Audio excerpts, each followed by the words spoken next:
नमो नमः प्यारे बच्चों।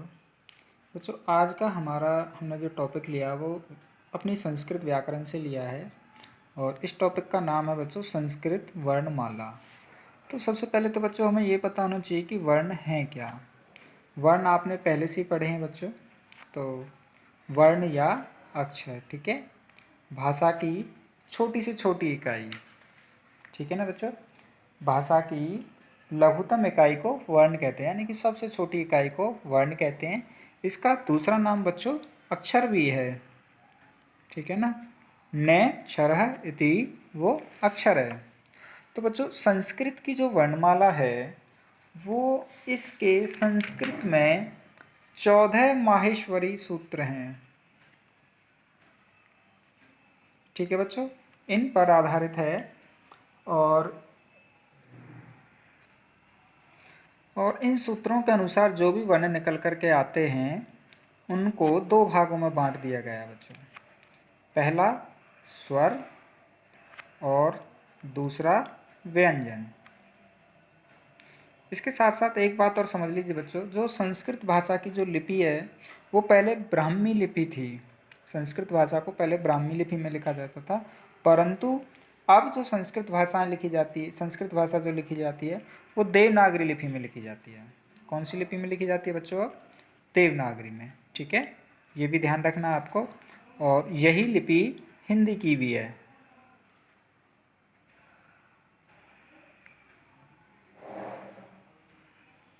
ठीक है। तो हिंदी और संस्कृत की जो लिपि है वो देवनागरी लिपि है बच्चों, ठीक है। अब हम समझते हैं, देखते हैं कि स्वर और व्यंजन कितने कितने स्वर हैं, कितने व्यंजन हैं और इनको कैसे कैसे डिस्ट्रीब्यूट किया गया है। तो बच्चों हम पहले स्वर की बात करते हैं, ठीक है। स्वर के मुख्यतः तो दो ही भाग होते हैं, परंतु कभी कभी तीसरा भी होता है, वो भी हम बता देते हैं। स्वर सबसे पहला होता है बच्चों ह्रस्व, दूसरा है दीर्घ और ये है प्लुत, ठीक है बच्चों।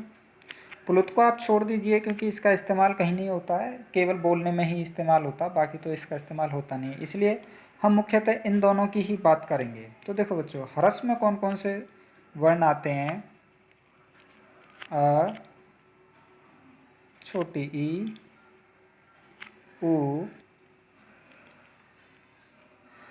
री और लिरी। ये 5 ह्रस्व स्वर हैं बच्चों, ठीक है, ये ह्रस्व हैं। अब बात करते हैं हम दीर्घ की। अब दीर्घ में कौन कौन से आते हैं? बाकी के सारे अक्षर दीर्घ में आते हैं बच्चों। आ, बड़ी ई, बड़ा ऊ, री, ए, आई, ओ, औ, ठीक है बच्चों। तो ये कितने हुए? 5 ये और 8 ये, 8 और 5 कुल कितने हुए? 13।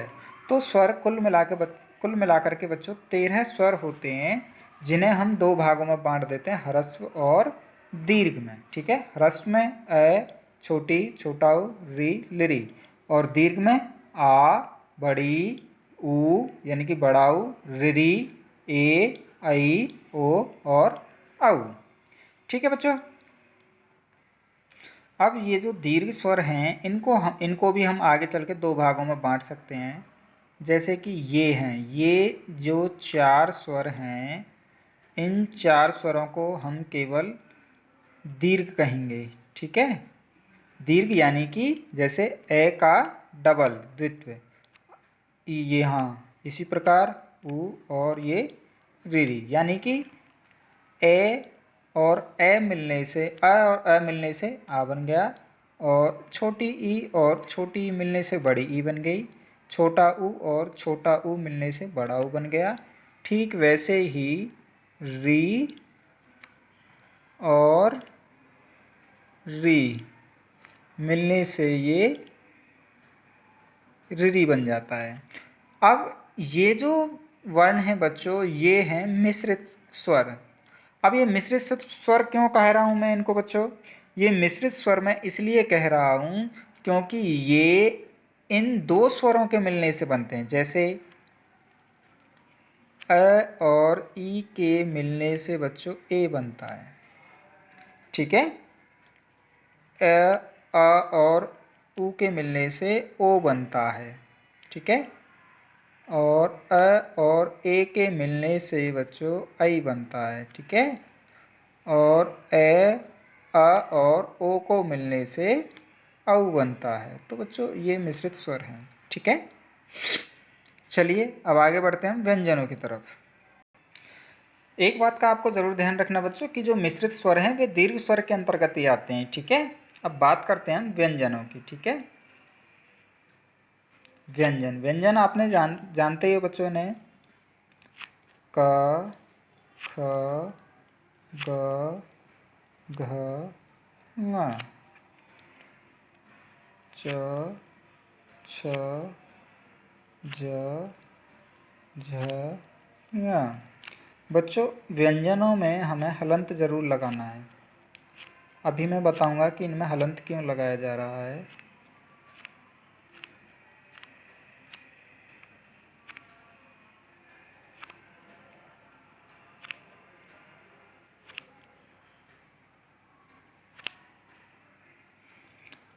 ट, ठ, ड, ढ, न। अब त, थ,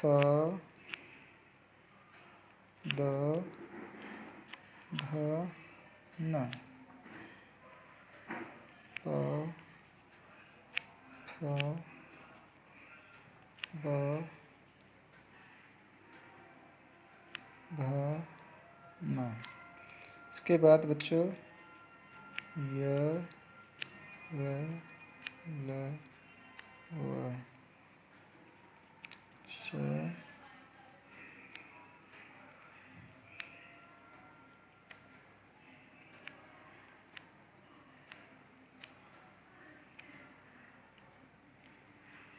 ये हलंत है बच्चों।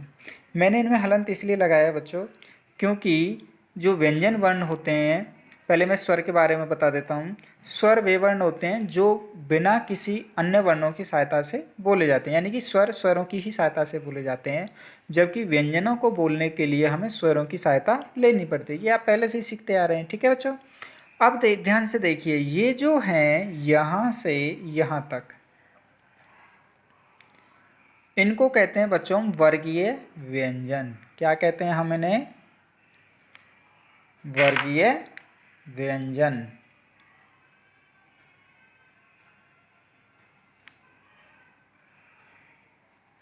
ठीक है।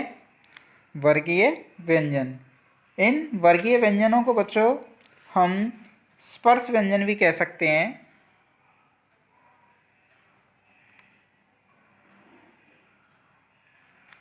ठीक है। ये स्पर्श व्यंजन नहीं, हम इन्हें केवल स्पर्श ही कहेंगे, ठीक है। स्पर्श या वर्गीय व्यंजन। अब इन्हें वर्गीय व्यंजन क्यों कहा बच्चों? देखो ये जो है ये किससे स्टार्ट हो रहा है? ये वर्ग क से स्टार्ट होगा, क ख ग घ ङ, तो इसे कहेंगे हम का वर्ग। इसका नाम दे देंगे बच्चों हम का वर्ग, ठीक है। ये किससे स्टार्ट हो रहा है? च से, तो च वर्ग। ये किससे स्टार्ट हो रहा है? ट से, तो ट वर्ग। ये वर्ग कौन से किससे स्टार्ट हो रहा है? त से, तो त वर्ग।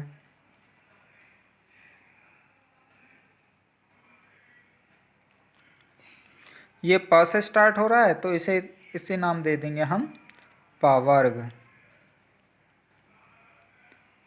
तो बच्चों इसलिए यानी कि इनको वर्गों में बांट दिया गया है, इसलिए इन्हें वर्गीय व्यंजन कहा जाता है। तो क वर्ग क से स्टार्ट होने वाले 5 अक्षर क ख ग घ ङ। च से च वर्ग च से स्टार्ट होने वाले च छ ज झ ञ। ट वर्ग ट से आरंभ होने वाले शब्द ट अक्षर ट ठ ड ढ न। त वर्ग त से आरंभ होने वाले अक्षर त थ द ध न। और प वर्ग प से आरंभ होने वाले अक्षरों का वर्ग प फ ब भ म, ठीक है। अब बच्चों ये बचे ये र ल व, इनको क्या नाम देंगे? इनको कहेंगे हम अंतस्थ, और इनको कहेंगे हम ऊष्म। ठीक है बच्चों, ध्यान रखेंगे ना। देखिए ये अंतस्थ व्यंजन है और ये ऊष्म व्यंजन है, ये वर्गीय व्यंजन है। अब आप ध्यान दीजिए, प्रत्येक वर्ग में 5 अक्षर हैं।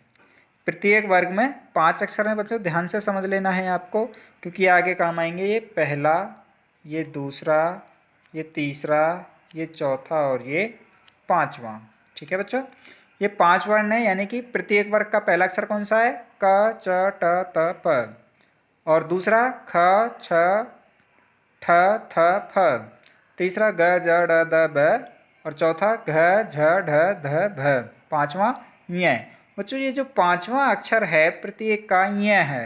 ठीक है, इन्हें हम नासिक के स्वर भी कहते हैं। नासिक के स्वर नहीं, सॉरी, व्यंजन।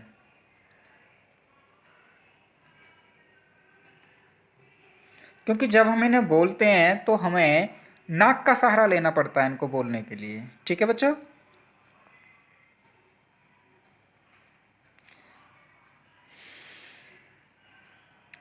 तो उम्मीद है आपको स्वर और व्यंजन का वर्गीकरण समझ में आ गया होगा। तो बाकी के इन्हीं पर आधारित है बच्चों हमारा उच्चारण स्थान। ठीक है बच्चों, इन उच्चारण स्थानों के बारे में हम दूसरी वीडियो डालेंगे। इससे पहले कि हम और थोड़ा सा वर्क देंगे आपको, वो आपको कंप्लीट करना है बच्चों।